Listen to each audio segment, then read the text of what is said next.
1,27,177 మంది ఉన్నారు. దాంట్లో ఏది పెన్షన్లు అందించేదానికి మా దగ్గర అంతమంది ఉన్నారు.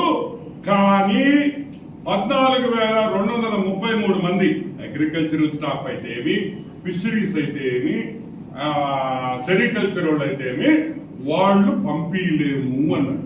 ఏం జవారెడ్డా 1వ తేదీ 1 గంట సేపు పంపించలేవా?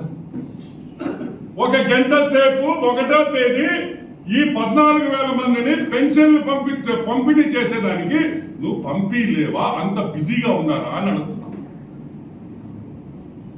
1వ తేదీ ఒక నెల 6 గంటలకి 1వ తేదీ 6 గంటలకి మొదలు పెడితే కరెక్ట్ గా 7:30కి అయిపోతుంది.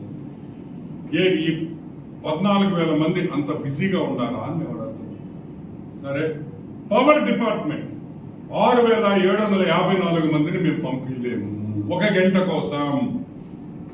గంట కోసం వాళ్ళని మేము మీకు పెన్షన్లు డిస్ట్రిబ్యూట్ చేసేదానికి మా వల్ల కాదు అన్నారు. Booth level officers BLO training లో ఉన్నారు, ఎలక్షన్ డ్యూటీలో ఉన్నారు.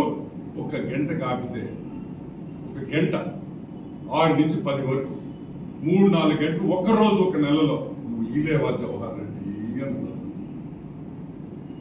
అసలు ఇంకొకటి కూడా తమాషగా ద అబౌవ్ స్టాఫ్ అంటే ఇప్పుడు నేను చెప్పిన స్టాఫ్ ఎవరున్నారో పంపించిన వాళ్ళకి ఊరు తెలియదంట, పేరు తెలియదంట, లొకేషన్ తెలియదంట. గూగుల్ మ్యాప్స్ కూడా ఇప్పుడు మా ఊరు రాజపాలెమా, గూగుల్ మ్యాప్ వేస్తే రాజపాలెం తెలీదా? రాజపాలెం దగ్గరికి వచ్చే సుబ్బమ్మ పెన్షన్ ఇవ్వాలా, లేకపోతే వెంకయ్యమ్మకు పెన్షన్ ఇవ్వాలా, లక్ష్మక్కకు పెన్షన్ ఇవ్వాలంటే వాటి చెప్పరా ఊళ్ళో?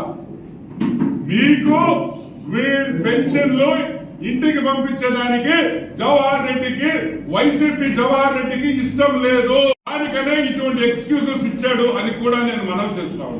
ఇది కరెక్ట్ కాదు. హత్య రాజకీయాలు ఒకటే గుర్తుపెట్టుకోండి. నిన్న పోసాని కృష్ణమూర్తి ప్రెస్ మీట్ చూసా. ఏమంటాడు పోసాని?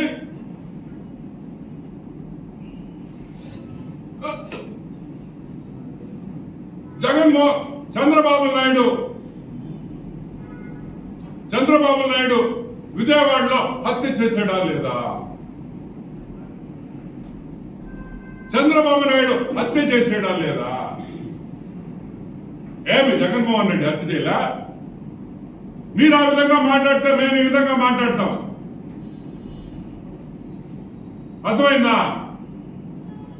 జగన్మోహన్ రెడ్డి కరెక్ట్ గా రాజకీయాల్లోకి ముఖ్యమంత్రి కావాలనుకున్నాడు. పుట్టుకని హెలికాప్టర్ పడిపోయిందా లేదా? ఎవరు చేశారు? కరెక్ట్ గా 2019 ఎలక్షన్ లో వివేకానంద రెడ్డి పుట్టుకని చచ్చిపోయాడు. ఎటు చచ్చిపోయాడు? ఈ రోజు మీ హత్య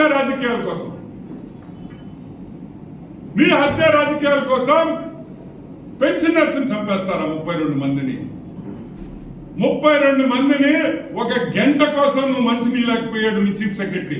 ఎందుకంటే నీ చీఫ్ సెక్రటరీకి నువ్వు ఇయ్యొద్దని చెప్పావు కాబట్టి 13 మందిని బలి తీసుకున్న జగన్మోహన్ రెడ్డి 13 మందిని బలి తీసుకున్న జగన్మోహన్ రెడ్డి అని కూడా నేను మనవి మాట్లాడేటప్పుడు మర్యాదగా మాట్లాడండి, సంస్కృతంతో సంస్కారంతో మాట్లాడండి. ఏం చెప్తావు పోసాని? నీ ఇష్టం వచ్చినట్టు మాట్లాడతావా? కమ్మలకి కాపులకి కమ్మాస్కి కాపుస్కి తగువ పెట్టి వాళ్ళిద్దరు విడిదీశాడా చంద్రబాబు నాయుడు? గుర్తుపెట్టుకో, మైనారిటీల్ని హైదరాబాద్ లో మీరు నరికింది, మీ కుటుంబం నరికింది చూడు, మీ వైఎస్ కుటుంబం. ఆ రోజులు మర్చిపోతే ఎట్ట నాయన? గుర్తుందా? ఓల్డ్ సిటీలో కత్తులు పెట్టుకొని నరికారు మైనారిటీస్ ని. ఎవరు చేసింది? గుర్తు తెచ్చుకుని మాట్లాడేందుకు కూడా నేను మనవి చేస్తాను.